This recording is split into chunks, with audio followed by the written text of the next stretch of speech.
To start this review, I have to be honest. Oh, brother, this guy stinks! It was early summer 2017. I would have just been getting out of school for the week as my brother and his friend asked me to go to this Guardians of the Galaxy 2 movie. I was hesitant because I wasn't really a big superhero fan at the time, let alone Marvel. The only MCU installments I had seen were Iron Man 3 and Age of Ultron, so I had a pretty confusing outlook on superhero movies and comics up to that point. Now, my brother did insist that I come with him, and as we were sitting for the previews, he was breaking down everything, leading me into this movie with more questions than answers. However, after the movie ended, I was instantly hooked. From that moment on, the Marvel Cinematic Universe sits at a very important piece not only in my brother and I's relationship, but my entire basis on cinema. So, with this movie being the final installment that started it all for me, I was very nervous to watch this one, especially with how bland and just lackluster the recent Marvel projects have been. Thankfully, this movie instantly grabbed my attention, starting with the feeling of dread and despair, as we can very easily tell this is at least somewhat going to reflect something about our beloved Rocket Raccoon.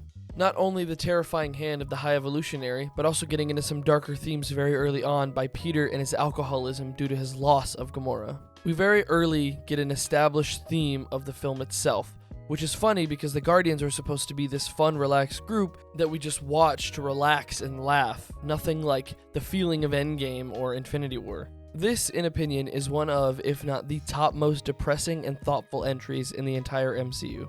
Obviously, Rocket's backstory developments, as well as the drama and tension this fun, easy gang had to go through. There's internal conflict within this film that's on par with the likes of Age of Ultron and Civil War.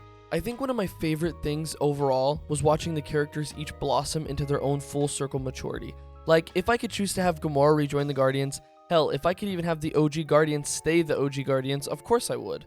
But I do love the direction they all went and respect James Gunn for it. Even more, the actors were getting tired, and I love Marvel for not beating a dead horse and understanding that even though there's an immense amount of money to be made, it's not always about that.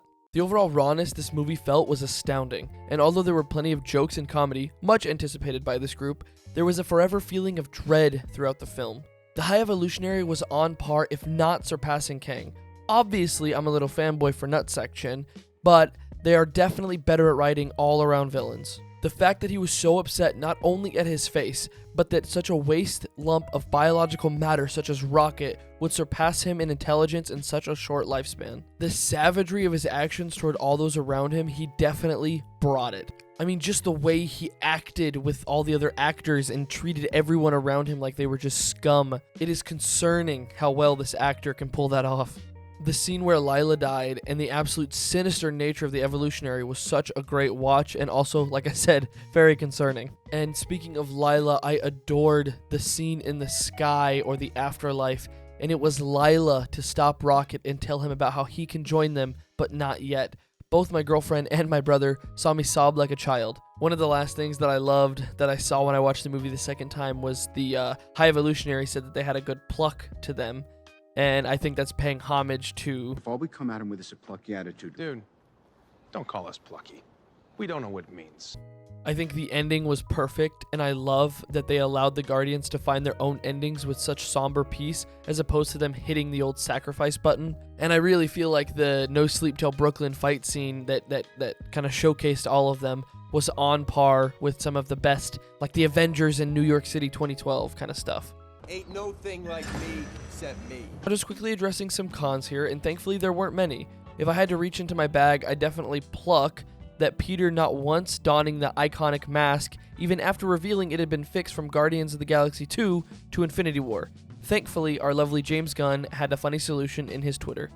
The pacing was a bit too fast for my liking. I almost wish, coming from someone who has no idea how expensive this would actually be, but that they added a bit more and maybe stretched it to a 3-hour even movie. I didn't need a lot, just maybe let dramatic moments play out longer or spend a bit more time with Rocket's friends. Overall, I love this wrap up to one of my favorite crews in the MCU. James Gunn and the actors continue to impress, and this will go down as one of my favorite installments in the MCU. It was so refreshing, especially with the bleh